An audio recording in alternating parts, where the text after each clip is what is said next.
Salut à tous, bienvenue pour ce nouveau top 10. Que dis-je? Premier top 10, et peut-être le dernier, l'avenir nous le dira. Il y a quelques semaines de ça, certains parmi vous réclamaient un récapitulatif des jeux les plus attendus de 2016, et j'avais promis à ces personnes qu'il y aurait bien un classement avant la fin de l'année. C'est donc en cette période de fête qui, soit dit en passant, je déteste à mort pour des raisons évidentes, que j'ai réussi à trouver le temps de vous produire ce top. Sans plus attendre, c'est parti pour le top 10 des jeux les plus attendus de 2016.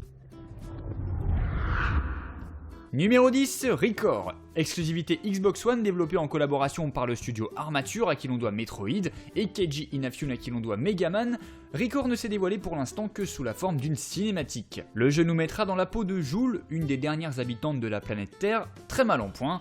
On sait simplement que le jeu se jouera à la troisième personne, en extérieur, dans des environnements désertiques, mais également sous terre. La protagoniste que nous incarnerons pourra transférer des orbes dans des mechas pour s'en faire de précieux alliés. La cinématique superbe et les personnes aux manettes font qu'on ne peut pas s'empêcher d'attendre Recore de pied ferme. Numéro 9, Street Fighter V. Les amateurs de jeux de baston l'adorent déjà, mais ils seront comme d'habitude intransigeants face au nouvel opus de la licence la plus célèbre de l'histoire des titres de combat. On attend le lot de débats sur le nouveau look de Ken, sur le retour de Camille dont les joueurs japonais boutent déjà l'aspect trop occidentalisé, ou le style très corps à corps du guerrier aztèque appelé Nekali. Mais les joueurs seront surtout attentifs à la qualité des modes en ligne, aux évolutions du gameplay et à la politique de DLC mise en place par Capcom. Quoi qu'il en soit, il y a des pouces qui vont être martyrisés dans pas mal de chaumières. Numéro 8, Shadow Warrior 2. Après un premier épisode fort bien accueilli à l'époque, voici la suite du FPS barré édité par Devolver Digital et développé par Flying Wild Dog. Les joueurs devraient se régaler à nouveau dans un jeu 100% action, au rythme endiablé, bénéficiant d'une atmosphère unique mêlant humour gore, culture japonaise et esprit badass. Shadow Warrior 2 reprendra les solides bases de son aîné et y ajoutera un mode coopération ainsi qu'un armement plus varié, car oui, n'oublions pas que cette licence est l'une des rares à offrir un système équilibré entre corps à corps façon Kill Bill et gunfight survitaminé à la Doom. Pour incarner Lo Wang et découper avec précision du démon ou descendre du mafieux, les joueurs pourront toujours affûter leurs lames et nettoyer leurs canons d'ici à la sortie du titre annoncé pour 2016, sans plus de précision. Numéro 7, The Last Guardian. Fini de jouer à l'Arlésienne, celles et ceux qui ont connu Ico et sa suite spirituelle Shadow of the Colossus sont aux anges depuis la confirmation à l'E3 2015 qu'il leur sera possible de découvrir le nouveau bébé de la team Ico l'an prochain. Si le projet a connu de nombreux soucis tout au long de son long, voire même trop long développement, son univers enchanteur, son design si singulier et ses musiques prenantes devraient rapidement plonger les joueurs dans l'aventure irréelle tant attendue par les fans. À la manière d'un Ico, les joueurs incarneront un jeune garçon affublé cette fois-ci d'une gigantesque bestiole aux airs mythologiques. Ils devront résoudre ensemble de nombreuses énigmes en évoluant dans de gigantesques environnements oniriques au possible. Bien sûr, le côté purement technique ne devrait pas être une révolution puisque le projet a débuté il y a longtemps, mais gageons que The Last Guardian aura bien d'autres atouts à faire valoir. Voilà en tout cas une exclusivité intéressante pour la console de chez Sony.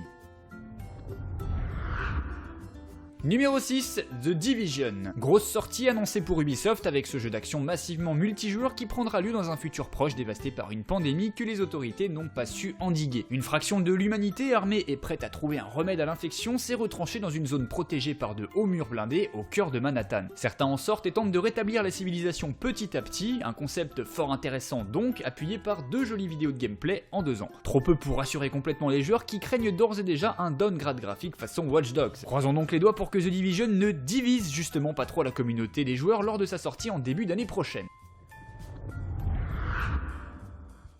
Numéro 5, Battleborn. On l'attendait pour 2015, finalement le jeu développé par Gearbox ne sortira qu'en 2016. À son compteur 25 personnages à débloquer, tous annoncés comme très différents. Ce mélange entre MOBA et FPS, accès online coopératif à 5 joueurs et compétitif en 5 contre 5, devrait normalement fédérer une communauté avide de challenge et de nouveautés. Pour ce faire, il devra allier un gameplay FPS au moins aussi bon que celui de Borderlands à une stabilité exemplaire des serveurs. Et aussi, pourquoi pas, une campagne coopérative réussie. Il nous tarde donc de savoir enfin ce qu'a ce Battleborn dans les tripes.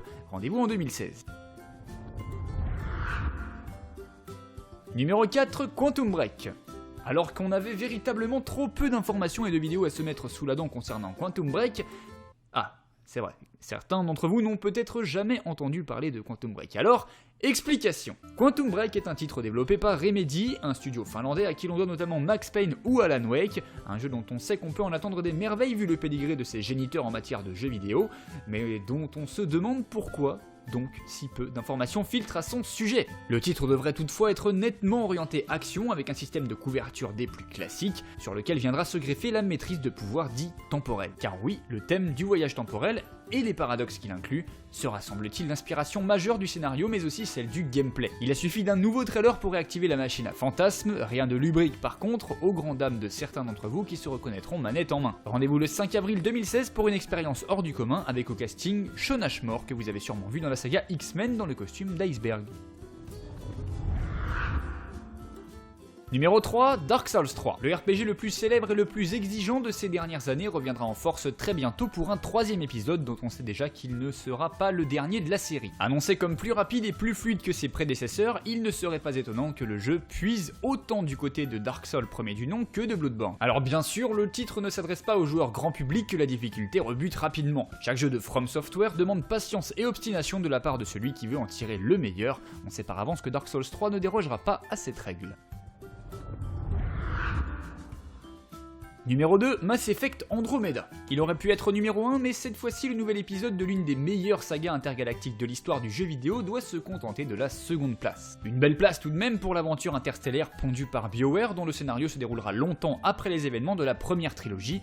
En perspective, vous aurez une nouvelle galaxie à découvrir et vous pourrez toujours gérer la petite équipe qui gravitera autour de votre héros. Reste à savoir quel sera le penchant de cet épisode, s'il sera équitablement partagé entre RPG et action ou si l'adrénaline prendra le dessus sur la contemplation mystique d'un soleil mourant.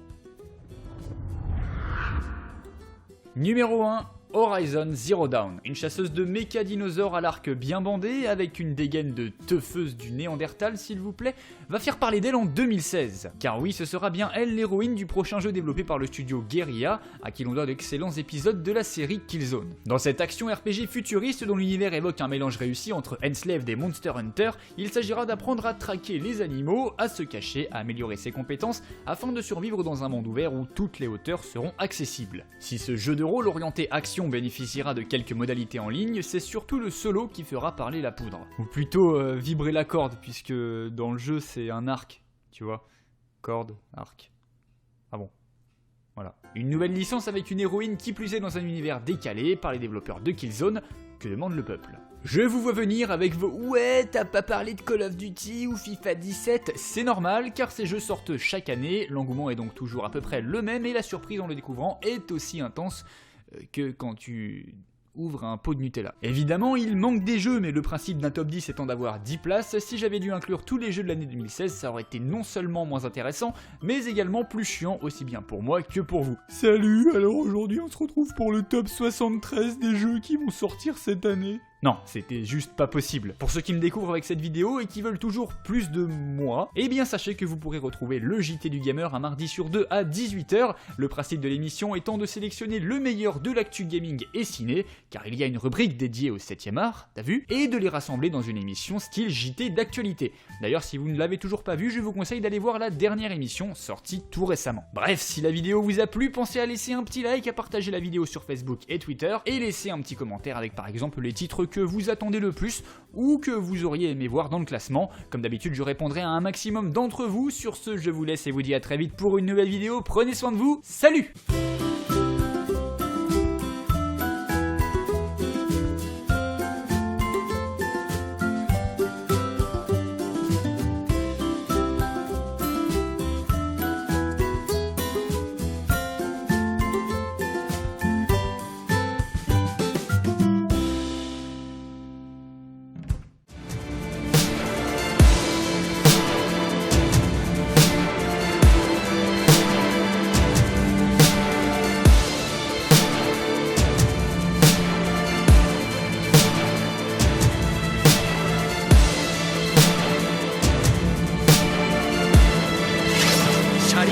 海岸したらな